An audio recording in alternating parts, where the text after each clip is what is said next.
మాధవరం కృష్ణారావు అయితే ఎమ్మెల్యే ఎవరైతే కూకట్పల్లి ఉన్నారో ఆయన రావడం జరిగింది. వచ్చి మొత్తం పరిశీలించారు. అలానే పోలీస్ డిపార్ట్మెంట్ కూడా పిలిచి మందలిచ్చారు. ఏం జరుగుతుంది ఏందని అయితే ఎంక్వైరీ చేశారు.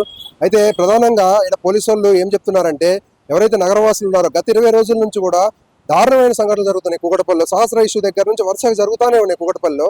దానికి ఏం చెప్తున్నారంటే పోలీసు వాళ్ళు మీరు ఏదైతే పని వాళ్ళని పెట్టుకోవాలనుకుంటున్నారో వాళ్ళని మీరు ఇన్ఫార్మ్ చేయండి. పోలీస్ స్టేషన్కి వచ్చి ఇలా మేము పెట్టుకోవాలనుకుంటున్నామని ఇన్ఫార్మ్ చేయండి. ఇన్ఫార్మ్ చేస్తే వాళ్ళు బయోడేటా అన్ని పోలీసు వాళ్ళు చెక్ చేస్తారు.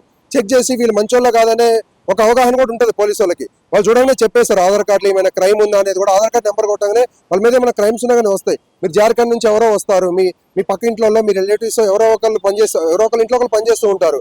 దానికి మీరు వాళ్ళకి చెప్పి వాళ్ళ ద్వారా వేరే వాళ్ళని పిలిపించుకుంటే అప్పుడు ఏం జరుగుతుంది అంటే వాడే కరెక్టో కాదో తెలియదు, వాడి ద్వారా ఇంకొకటి వస్తాడు. మీరు మీ దగ్గర 10 సంవత్సరాల నుంచి పనిచేసినా 20 సంవత్సరాల నుంచి పనిచేసినా ఒక్క మైండ్ సెట్ ఒక్క క్షణం చాలు వాడు మైండ్ మారడం కోసం. ఇప్పుడు అదే జరిగింది. 9 సంవత్సరాల నుంచి వాళ్ళ రిలేటివ్స్ లో రేణు అగర్వాల్ వాళ్ళ రిలేటివ్స్ ఇంట్లో ఎవరైతే పనిచేస్తున్నారో వాడు ఆ జార్ఖండ్ వాడు 9 సంవత్సరాల నుంచి మంచిగా ఉన్నాడు, పద్ధతిగా ఉన్నాడు. ఇప్పుడు వాడు ఒక్క క్షణంలో వాడు వేరే వాడు వచ్చిండు, స్కామ్ వాళ్ళు ప్లాన్ చేసారు, కథం చేసేసారు. ఇప్పుడు ఆమె ప్రాణం పోయింది, ఆ డబ్బు పోయింది, అంతా పోయింది. కాబట్టి పోలీసులు ఏం చెప్తున్నారంటే మీరు పనిలో పెట్టుకునే ముందు 1-2 సార్లు చెక్ చేసుకోండి. అట్లీస్ట్ పోలీస్ స్టేషన్కి వచ్చి ఒకసారి క్రాస్ వెరిఫై చేసుకోండి అనేది చెప్తున్నారు.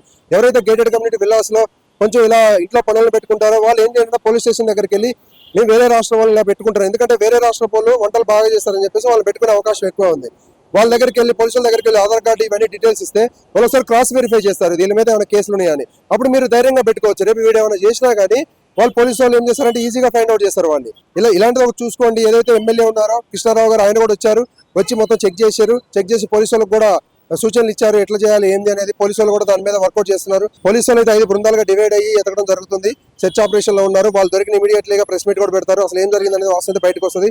సీసీ కెమెరాలో వాళ్ళ ఫొటోస్ వీడియోస్ మొత్తం ఉన్నాయి. అన్ని మనం టెలికాస్ట్ చేసే ప్రయత్నం అయితే చేద్దాం. Thank you.